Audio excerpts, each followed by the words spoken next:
What's up, everybody? As you probably know, we're now at the end of the first week of the brand new season of Apex, and along with that new season came the new legend Ballistic.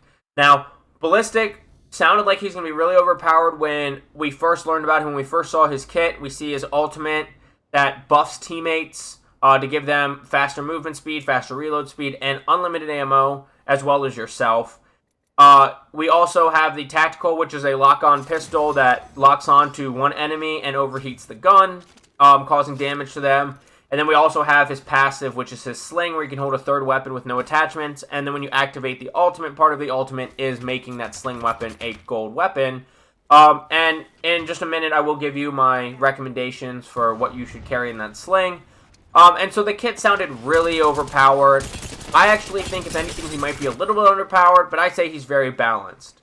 Now, he's going to be balanced and maybe a little overpowered when you have a coordinated trio with good chemistry, and you can coordinate your attacks, coordinate your pushes, because his ultimate, while it does give big buffs to players on your team, it's only within a small range, maybe a couple meters outside of him, maybe 5 meters in every direction, something like that. It's not a very big range for that buff to take hold. Now, a player can run back into you and get the buff, but I think if they run if they run away a certain amount of distance, I think they lose it. I think they have to stay within that range. So it's really nice to get that buff for your teammates and to get that gold weapon, but he's not going to work as well in solo queues and duo queues because you're not going to be as coordinated, so you're not going to get the full benefit out of that ability. And so you might be the only person taking advantage of your ability while your teammates aren't close enough for it, and you can't coordinate and say, hey, let's push together. I'll activate my ult. You guys will get the buffs. I'll get my gold weapon.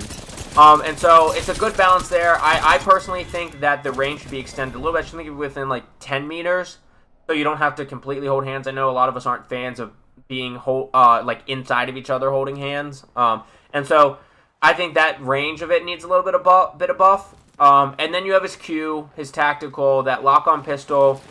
It's good. It's okay. It's definitely better for a 1v1 fight, but when you're fighting a whole team, yeah, you put one of their players at disadvantage. But unless you've like pushed up to them or they pushed up to you, if they can get into cover for 10 or 15 seconds, it's just a 2v3 for about 10 or 15 seconds, and then it doesn't really matter. And on top of that, the damage can crack your shield, but if you take that damage from your gun overheating and you're really low health, it's not going to knock you. And it also doesn't overheat ult weapons like Vantage's Sniper and Rampart Sheila. So it should overheat those in my opinion, but it doesn't, and that's kind of unfortunate as well. And so it's not super duper useful in squad fights. It's better for when you're taking a 1v1. Overall, that's just the way it is. And then his sling is nice. It's nice to have that third weapon. I'm going to get to my recommendation in a second, but I personally carry a close-range weapon, like a shotgun that doesn't need attachments, or an R9 that doesn't necessarily need attachments, car, something like that. But if you put something that's really dependent on attachments, it's only going to be good when you have your ult, and so it's like good in 50% of the time, 50% of the time it's not. So I think that's a good balance there. Overall, I think he's fairly balanced if you have a set squad, but if you're a solo queuer or a duo queuer, I don't think he's the best option for you. Now, that all being said, for weapons to carry in your sling, I think it depends. If you're looking at long range, you're going to want something like a Sentinel, because when you activate it, you get all the gold attachments. You get a 4 to 10 thermal scope that only comes in care packages, and the Sentinel's charge is fully charged and stays charged. Unfortunately, the Sentinel is in the crafter this season, so you have to craft it, which I know most people aren't going to.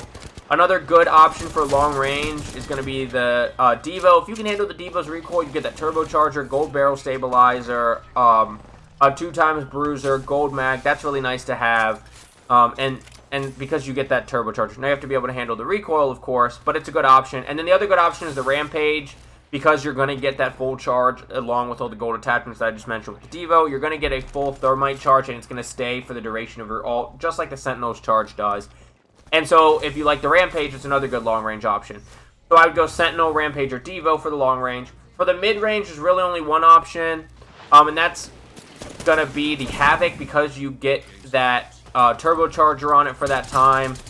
And so if you can handle the recoil, you can hit it long range. It's really good short range, but it really shines in the mid-range when you have that turbocharger. As far as long-range, mid-range options, the Flatline and the 301 are okay. I wouldn't necessarily recommend them, but they're okay.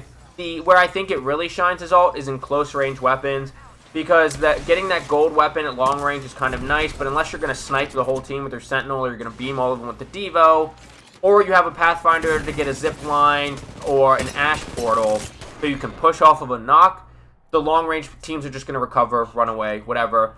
Mid range maybe, especially if it's with the Havoc, because then you can push in, use it kind of like an SMG, and now it's also valuable for the close range.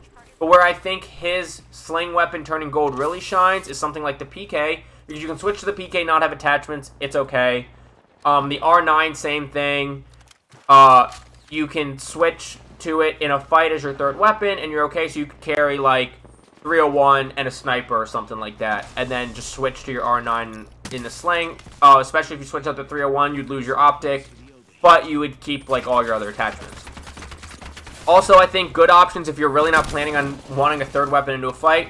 The Mozam, because you get the hammer point rounds on it. The RE, because you get the hammer point rounds on it. And if you're a P2020 enjoyer, it's okay. But I'd really recommend the PK and the R9 would be my two top recommendations. The car is also good because it's a decent SMG. But probably my third recommendation would be the RE to get the hammer point rounds and the gold mag. And now you got a big mag, you got the hammer point rounds, you can really do a lot of damage.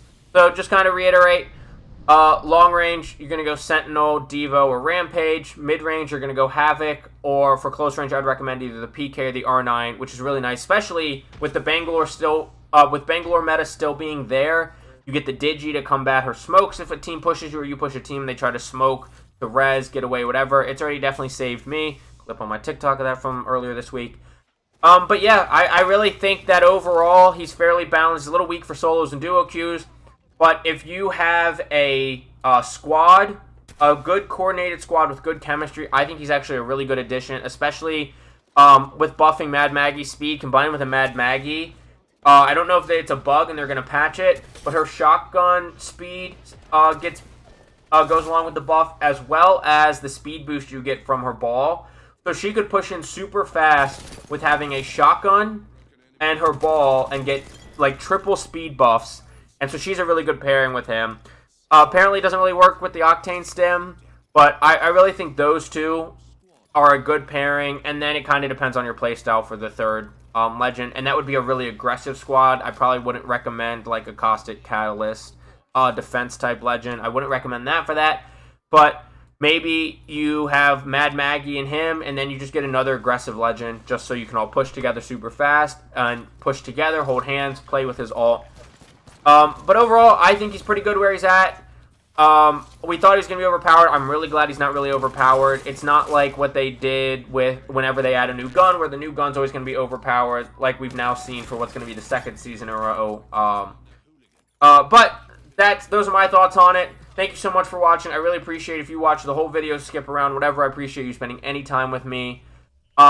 Please don't forget to like, subscribe, hit that notification bell for more. If you want, I can go more in depth about Ballistic or the weapon choices, show some examples. I'd be more than happy to make another video. Let me know in the comments what you think about that, as well as what you think about Ballistic. And hit that notification bell if I do make those new videos. I might go over a weapon video in general. I got some Apex content I want to make, so please hit the notification bell so you know when that's uploaded. And if you want to watch me use Ballistic, if I'm solo queuing, it's probably going to be Vantage, to be honest with you. But if you want to see me play, Twitch is linked down below. Kick's also linked down below, but I didn't really like Kick. May come back there, but whatever. Twitch is linked down below. Please feel free to follow me. Say what's up in chat. You'll make my day, I promise. I had somebody come over from my TikTok. My whole day just got way better. But TikTok, Instagram, also linked down below. I try to post on those. They're the same clips. But I try to post on those at least 4 days a week.